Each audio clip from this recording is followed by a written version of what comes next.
હાંસોટના સાહોલ નજીક કીમ નદી બે કાંઠે વહેતી થઈ છે. નીચાણવાળા વિસ્તારમાં પાણી પ્રવેશ્યા હતા. વાલિયા અને નેત્રંગ પંથકમાં વરસતા ધોધમાર વરસાદના પગલે કીમ નદીમાં નવા નીરની આવક થઈ છે. કીમ નદીના પુલ નીચે બનાવાયેલ સ્મશાનનો શેડ પણ નદીમાં પાણીમાં ગરકાવ થઈ ગયો છે. જળસ્તર વધે તો અંકલેશ્વરથી સુરતને જોડતા સ્ટેટ હાઈવે ઉપર વડોલી ગામ નજીક માર્ગ ઉપર વાહન વ્યવહાર પ્રભાવિત થઈ રહ્યો છે. કીમ નદીના ઉપરવાસમાં છેલ્લા 2 દિવસથી અનરાધાર વરસાદ જોવા મળી રહ્યો છે, જેના પગલે નદી નાળા છલકાઈ રહ્યા છે. જિલ્લામાં વીતેલા 24 કલાકમાં સરેરાશ 2 ઇંચ વરસાદ નોંધાયો હતો, ત્યારે વાલિયા અને નેત્રંગ પંથકમાં વરસતા ધોધમાર વરસાદના પગલે કીમ નદીમાં નવા નીરની આવક થઈ છે. હાંસોટના સાહોલ ગામ નજીકથી પસાર થતી કીમ નદી બે કાંઠે વહેતી જોવા મળી હતી.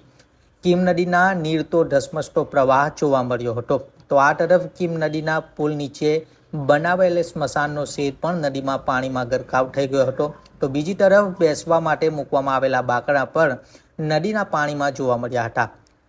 નદી બે કાંઠે વહેતી થતાં આસપાસ આવેલા ખેતરમાં પણ પાણી ફરી વળ્યા હતા. હજુ પણ જો નદીનું જળસ્તર વધે તો અંકલેશ્વરથી સુરતને જોડતા સ્ટેટ હાઈવે પર વડોલી ગામ નજીક માર્ગ ઉપર વાહન વ્યવહાર પ્રભાવિત થઈ શકે છે. કીમ નદીના જળસ્તર વધવાને લઈને ખેતરોમાં પાકને નુકસાન થવા સાથે વાવણી માટે ખેડૂતો માટે મુશ્કેલી સર્જી છે.